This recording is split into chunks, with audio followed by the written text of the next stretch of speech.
అనకాపల్లి జిల్లా సబ్బవరం మండలంలో పలు క్రైస్తవ ఆలయాల్లో మట్టల ఆదివారం ప్రార్థనలు ఎంతో భక్తి శ్రద్ధలతో నిర్వహించారు.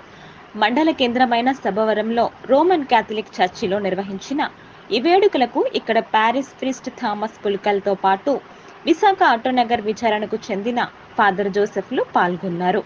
క్రీస్తు పునరుత్థాన వేడుకల్లో భాగంగా లెంట్ డేస్ 40 దినాలు క్రైస్తవులు ఉపవాస ప్రార్థనలో పాల్గొంటారు. యేసుక్రీస్తు ప్రభువును యూదులు సిలువ వేయటానికి ముందు ఆదివారం యేసు తన 12 మంది శిష్యులలో ఒకడైన యూదా ఇస్కరియోత్ 30 రూపాయల కల లంచానికి ప్రలోభపడి యూదులకు అప్పగించే సన్నివేశాన్ని ఫాదర్ జోసెఫ్, ఫాదర్ థామస్ పుల్కాలు తమ ప్రసంగాల్లో వివరించారు. క్రైస్తవ యూత్ భక్తి గీతాలు ఆలపించారు. యేసుక్రీస్తును యూదులు గాడిదపై ఊరేగిస్తూ ఈతమట్టలు చేతబూని తీసుకువెళ్లే సన్నివేశాలను ఇక్కడ క్యాథలిక్ క్రైస్తవులు ప్రదర్శించారు. అనంతరం ఉపవాస దీక్షలో ఉన్న క్రైస్తవ భక్తులకు ప్యార్ ప్రీస్టులు సత్ప్రసాదం పంపిణీ చేశారు. ఉపవాస దీక్షలో ఉన్న క్రైస్తవ భక్తులకు ప్యార్ ప్రీస్టులు సత్ప్రసాదం పంపిణీ చేశారు. బైబిల్ పఠనం మడక పుష్పలత, ఆడారి నాగరాజులు చదివారు.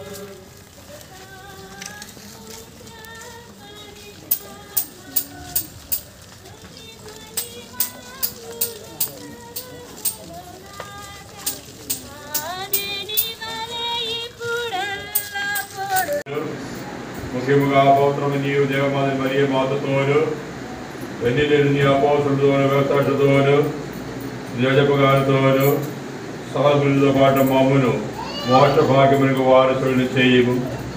ఎలైనా వీరి విద్యాపర ప్రార్థనల ధర్మదేవ సహాయంపై మేము ఆధారపడి ఉన్నాము.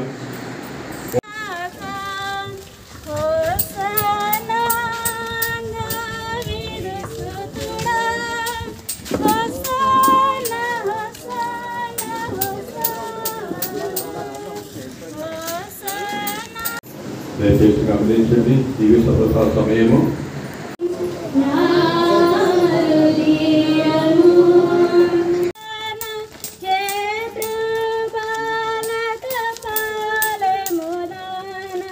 నేను